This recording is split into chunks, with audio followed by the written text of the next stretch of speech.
धन्यकार जी। धन्यकार बहन जी। और बताइए क्या हाल चाल है? बस बढ़िया है महात्मा जी, सब बैठिए। अच्छा है, सब अच्छा है। और कहिए बहन जी, सब घर में बढ़िया है? बहुत बढ़िया है, माता जी की कृपा है, बड़ी कोई हिम्मत है। नमस्कार। बेटा पानी लाओ जरा बहन जी के लिए। दासी आपके समक्ष एक याचना प्रार्थना लेकर के आई है। तो ही नमस्कार। पहले आप पानी पी लीजिए। आप पानी तो पी लेंगे, जी। पहले हमारी समस्या का आप- निवारण कीजिए। बहुत गर्मी है, समझ रहे हैं, लेकिन क्या है कि कभी गर्मी जो है ना, गर्मी लग रही है, ये बात अलग है, लेकिन जो दासी जिस चीज के लिए आई है ना, अगर काम हो जाएगा तो दासी की गर्मी इससे आप ही शांत हो जाएगी। सब उत्कंठा जो होती है मन में, तो ही नमस्कार। सब सच्चा बादशाह सही करेगा। आप जल लीजिए।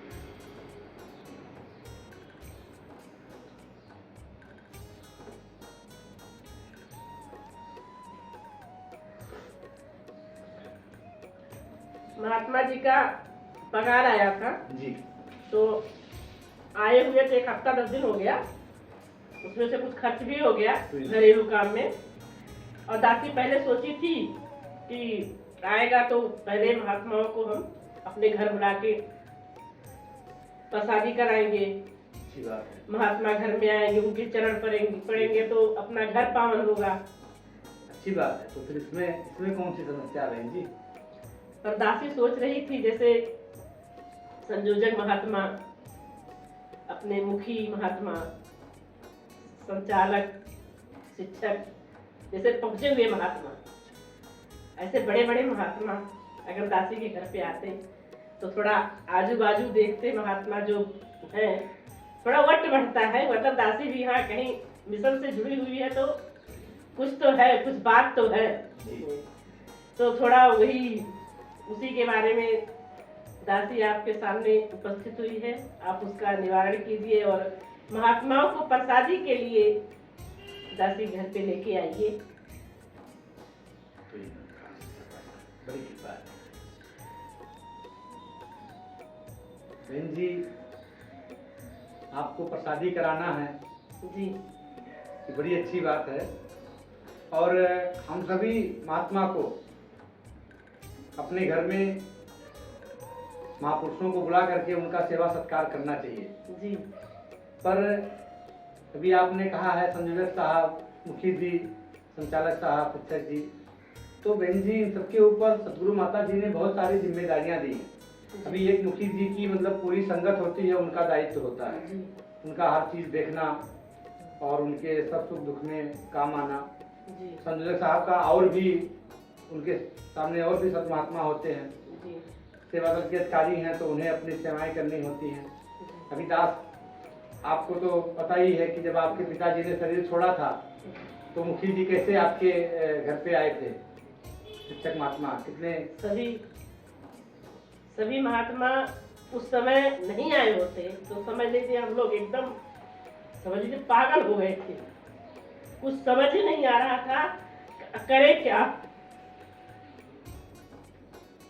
और महात्मा आए और जब तक सबका पूरा नहीं हो गया तब तक हम लोग को संभाले। तो यही मतलब मुखी जी का काम, मुखी जी अपना काम किए, हम सबका दायित्व है हमें उनको सहयोग देना है, उनको इस तरह से खाने पे बुलाना, चाय पे बुलाना।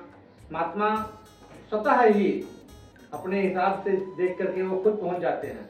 रही बात प्रसादी की, तो प्रसादी आप अपने आसपास के जितने भी, और बहन जी क्षमा करें, हमें अपना वर्ष बढ़ाने के लिए, हमें अपना वादा बढ़ाने के लिए महात्माओं को नहीं बुलाना है, हमें उनका आशीर्वाद प्राप्त करने के लिए, उनकी रहमतें लेने के लिए। और रहमतें कभी दिखावे में नहीं मिलती है। माता जी तो कहती है कि अगर प्रेम से कोई 1 गिलास पानी पिला देता है तो भी ये परमात्मा प्रसन्न हो जाता है, निरंकार प्रसन्न हो जाता है, सदगुरु प्रसन्न हो जाता है। और सात संगत जो महापुरुष हैं ये तो स्वयं निरंकार का रूप है। इसलिए मतलब इस भावना को मतलब अच्छी बात है, आपकी सोच उत्तम है। संयोजक जी, संचालक जी, मुखी जी आपके घर में आए, ये स्वतः ही आएंगे बहन जी। ये अपने जब इनकी सेवाएं होती है, जिस तरह से बाबूजी आपके शरीर सोए, जब आपके घर पे मुसीबत आई, जब कोई काम नहीं आएगा तब ये निरंकार काम आता है, ये सदगुरु काम आता है। और सदगुरु किसी भी घट में किसी महात्मा को भेज देती हैं। अब आपके घर में आपने स्वतः बताया मुखी जी आए, संचालक जी आए, शिक्षक जी आए, और आए ही नहीं, आपके सारे कार्य, क्योंकि वो आपके कार्य नहीं कर रहे थे, वो अपना कार्य कर रहे थे। हम सब उनके बच्चे हैं। हम जिस यूनिट में रहते हैं, जिस जोन में रहते हैं, जिस जगह रहते हैं, वहाँ के जोनल साहब, वहाँ के संचालक जी, वहाँ के शिक्षक जी, वहाँ के संयोजक साहब, मुखी जी, इन सबकी जिम्मेदारी है। हम सब उनके बच्चे हैं, उनकी देख रेख में है। माता जी ने ऐसी व्यवस्था बनाई है।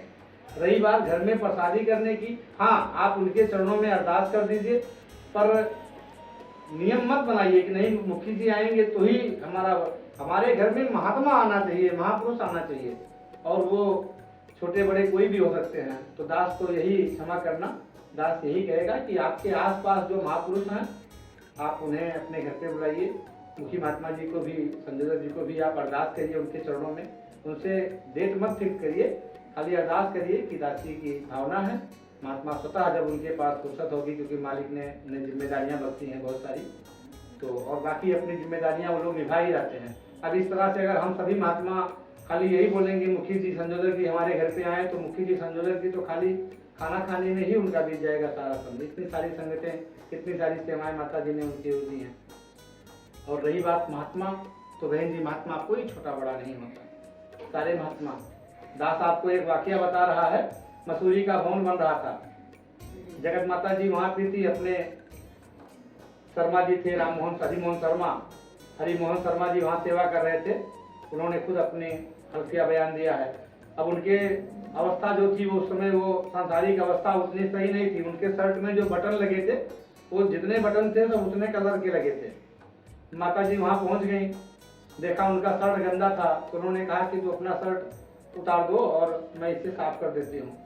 अब वो महात्मा बोले कि जगत माता बसंती जी मेरा शर्ट साफ करेंगी, इन लोग की मालिक होकर के। वो शर्ट नहीं उतार रहे थे। फिर माता जी बोली क्या हुआ, शर्ट दे मुझे। तो उन्होंने हाथ जोड़ करके कहा माता जी आप मेरा शर्ट धोएंगी। बोले, तो माता जी ने समझाया कि बेटा यहाँ कोई छोटा बड़ा नहीं है, हम सभी सदगुरु माता सुदीक्षा सविंदर हरदेव जी महाराज के सेवादार हैं, भगत हैं, गुरसिक हैं। इसलिए इस भावना को मन से निकाल दीजिए कि हमारा वट बढ़ेगा। आप संत महात्माओं को घर में बुलाइए, उनका सेवा सत्कार करिए, मालिक ने जो भी आपको दिया है उससे उन्हें लेकर के समर्पित हो जाइए। क्योंकि सतगुरु, गुरसिक, महात्मा, संत ये लेने वाले नहीं होते, ये देने वाले हमेशा देते रहते हैं। हमें लेना आना चाहिए, हमें इनका सेवा सत्कार करके इनका आशीर्वाद प्राप्त करना है।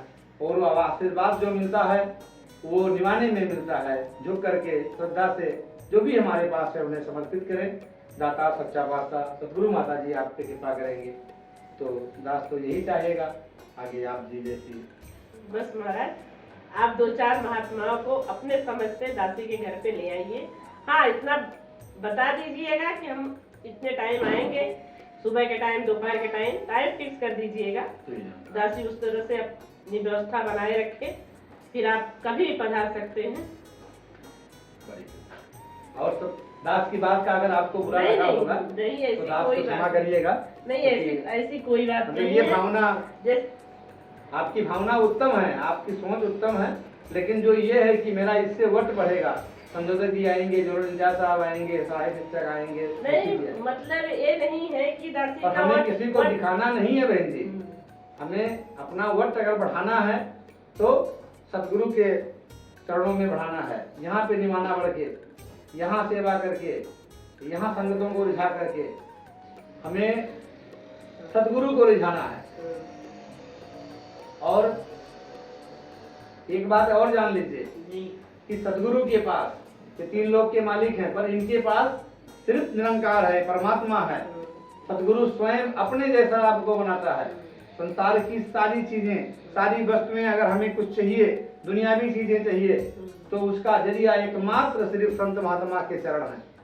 आप श्रद्धा पूर्वक एक महात्मा बुलाइए, 2 महात्मा बुलाइए, आस पास में जो भी महात्मा उस समय उपलब्ध रहते हैं, सभी काम धंधे पे जाते हैं, कहीं रहते हैं, तो किसी का नाम लेकर के नहीं, आप अरदास करिए। दास तो यही कहेगा कि आप मुखी महात्मा के चरणों में ही अरदास करिए कि महाराज उनसे ही आशीर्वाद लीजिए, उनके चरणों में धन्यकार करिए, उनसे अरदास करिए कि दासी की याचना है, 2-5 महापुरुष हमारे घर पे जितनी आपकी श्रद्धा है तो महात्मा जी स्वयं, अगर कृपा रही माता जी की, समय रहा उनके पास, तो स्वयं भी पधारेंगे और भी संत महात्मा को लेके आएंगे, नहीं तो दूसरे महात्मा की वो सेवा लगा देंगे वहाँ पर, आपकी सेवा भी प्रवान हो जाएगी, आशीर्वाद भी मिल जाएगा। तो दास की बातों से अगर आपको कुछ बुरा लगा हो तो क्षमा करिएगा।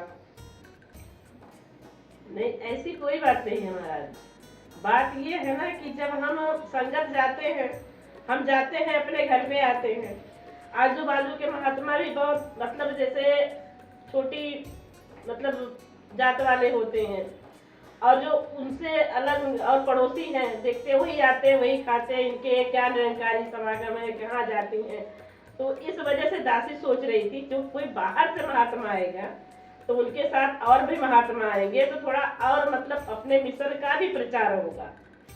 हर जगह जगह पे कहीं कहीं लोगों की सोच अलग ही रहती है, आप समझ रहे होंगे मेरी बात को। आप मतलब आजू जो आस पड़ोस के लोग होते हैं वो बोलते हैं ये इनको बुला लेती हो, उनको बुला लेते हैं, आपस में खा पी लेते हैं, कहाँ जाती हैं, क्या करती हैं, कैसी माता जी है, कुछ मतलब इसी वजह से सोच रही थी दासी कि बड़े महात्मा जैसे संचालक शिक्षक और भी आते तो लोग देख करके उनको हाँ कुछ तो है, कुछ बात है जहाँ जाती तो कई लोगों ने राशि को टोका भी इस बात पे। तो राशि यही सोच रही थी, इसी वजह से सोच रही थी, नहीं तो महात्मा तो अपने आस पड़ोस में भी बहुत सारे हैं।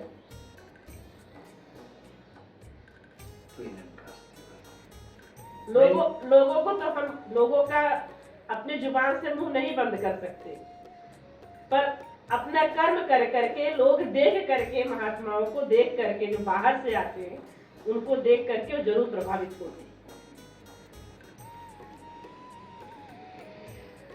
बहन जी, दास आपकी बात से इत्तेफाक नहीं रखता है। आपकी एक बात सही है कि लोग देख करके प्रभावित होते हैं।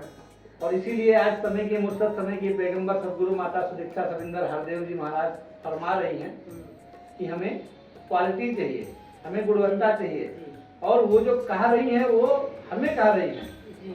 हमारे प्रभाव से आपके घर में खाने को नहीं था, आज अन्न आया सदगुरु की कृपा से, आपके घर में खुशहाली है, बच्चे लड़ाई झगड़ा नहीं करते, आपके घर में सामंजस्य है। तो ये सारी जो चीजें, ये जो गुरुमत की बातें हैं जो हम संगत में सीखते हैं, ये अगर हम ला करके अपने घर में इस्तेमाल करेंगे, हम आपस में झगड़ा नहीं करेंगे, हम आपस में लड़ाई नहीं करेंगे, हम गाली गलौज नहीं करेंगे, हम एक दूसरे का प्यार करेंगे, एक दूसरे का सम्मान करेंगे, तो जो आस पड़ोस के लोग हैं वो खुद देखेंगे। क्योंकि इंसान का स्वभाव ये है, वो नकल करता है, उसे कहना नहीं पड़ता है, वो देखेगा, वो सब बात करता। हमें लगता है कि हमें कोई नहीं देख रहा है, लेकिन सब हमें बहुत गहराई से देख रहे हैं, सब हमें ये भी जान रहे हैं कि ये तो कहते हैं कि हम निरंकारी हैं, जात पात नहीं मानते हैं। फिर वो कहाँ से आ गई जात और पात? ये जाति और पात की जो वर्ण व्यवस्था बनाई गई बहन जी, ये इस दुनिया में सदगुरु कहते हैं यहाँ पर सिर्फ एक ही जात है, और ये है वो मानव की जात। इसलिए यहाँ पे जात वर्ण व्यवस्था कुछ है ही नहीं है, सब प्रभु परमात्मा की संतान है, कोई छोटा नहीं कोई बड़ा नहीं है। यही तो ज्ञान हमें सिखाता है, और हमें दूसरे का नहीं देखना है। आपके घर में खाना नहीं था, कितने लोग ला करके आपके घर में खाना दिए? कोई नहीं दिया। आया तो सदगुरु माता की कृपा से आया। तो हम सदगुरु माता के फॉलोअर हैं, हम सदगुरु माता हमारी आइकॉन है, हम इनको मानने वाले हैं। तो हमारे लिए एक ही विधान है, एक ही संविधान है, एक ही नियम और एक ही कायदा है कि समय के मुर्शद, समय के पैगंबर सदगुरु माता सुदीक्षा सविंदर हरदेव जी महाराज जो हमें आदेश उपदेश दे रही हैं, हमें उस पर चलना है। हमें जाति पाति में नहीं फंसना है, हमें ऊंच नीच नहीं देखना है, हमें छोटा बड़ा नहीं देखना है, हमें खुद निवाना बनना है। हमें अपने कर्मों द्वारा सदगुरु को रिझाना है, संतों को रिझाना है, सारी दुनिया को रिझाना है। ज्ञान लिया हो या ना लिया हो, ज्ञान जिस महात्मा ने ले लिया है वो स्वयं साक्षात निराकार है। क्योंकि माता जी कहती है कि निरंकार और सदगुरु और साध संगत में कोई भेद नहीं है, ये तीनों स्वयं निरंकार है। जो ज्ञानवान नहीं है, जिनके पास इस ज्ञान की समझ नहीं है, आपके पास तो ज्ञान की समझ है। आप तो ये जान रही है कि हरि व्यापक सर्वत्र समाना, समान रूप से यह परमात्मा सब में विद्यमान है। तो आपको सत्कार करना है लोगों का, आपको सम्मान करना है लोगों का, आपको प्यार से रहना है लोगों के साथ। लोग क्या करते हैं आपके साथ ये मायने नहीं रखता है। हम सुधरेंगे तो जग सुधरेगा, हमें अपना बनाना है। हम अपने बदल जाएंगे तो हमारा जीवन बदल जाएगा। इसलिए बहन जी, इस भावनाओं को, इन संकीर्णताओं को आओ अरदास करें सतगुरु माता के चरणों में कि हे दीनदयाल सच्चे पातशाह, पहले तो हम जैसे गुरसिखों, हम जैसे भक्तों के जीवन में ऐसी कोई कुमति आनी नहीं चाहिए, ऐसी कोई संकीर्ण भावना आनी नहीं चाहिए। फिर भी अगर आ रही है तो आप दया करो, कृपा करो, इतनी शक्ति और सामर्थ्य बख्शो कि हम सभी आपके बताए आदेशों उपदेशों पर चल पाए। और जो पवित्र अवतार वाणी गाती है, महात्मा गाते हैं कि धीरज संयम और समदृष्टि संत जनों का गहना है, हरिजन का श्रृंगार सदा से हरि इच्छा में रहना है, हरि इच्छा में रहना है। इस निरंकार के भाड़े में रह करके संत महात्माओं का सत्कार करते हुए सतगुरु के आदेशों और उपदेशों पर चल करके हम सबको अपना जीवन बनाना है बहन जी। इसलिए इतनी छोटी छोटी बातों पे अपने मन को बेचैन ना करें, मन इस पार ब्रह्म परमात्मा, इस निराकार के चरणों में लगा दें। सतगुरु का सत्कार करते हुए, हर एक प्राणी का सत्कार करते हुए आनंद के साथ जीवन व्यतीत करें। दास की बातों से अगर आपको कुछ बुरा लगा होगा तो दास पुनः एक बार आपके चरणों में अरदास करता है कि ऐसी कोई बात नहीं है। आपने दास वही कहेगा जो अपनी किताबों में, जो माता जी ने फरमाया है, जो सतगुरु बाबा जी ने फरमाया है, तो यही ज्ञान है। और इसी ज्ञान को हमें धारण करना है। ये ज्ञान व्यक्तिगत है, ये इंटरनल है, ये दूसरे क्या कहेंगे इससे कोई मतलब नहीं है। ये हमारा अपना व्यक्तिगत मैटर है, हमारा अपना है। आप श्रद्धा और विश्वास से जिस महात्मा के ऊपर आपकी श्रद्धा है उन्हें आप बुलाइए और उनके चरणों में अरदास करिए। आपके सारे कार्य सच्चा पातशाह सतगुरु पूरा करेगा, निरंकार पूरा करेगा। और बस तो कोई आइए, दिक्कत नहीं है, आपने उलझन दूर कर दी। तो चलिए संगत में चलते हैं, महात्मा जी से अरदास करेंगे, मुखी महाराज से कि आपके घर में चरण डाले। सतगुरु माता सुदीक्षा सविंदर हरदेव जी महाराज की जय। तुही निरंकार, तुही निरंकार, मैं तेरी शरण हाँ, मैं तेरी शरण हाँ, मैनू बख्श लो, मैनू बख्श लो। तुही निरंकार, तुही निरंकार, मैं तेरी शरण हाँ, मैं तेरी शरण हाँ, मैनू बख्श लो, मैनू बख्श लो। धन निरंकार। धन निरंकार।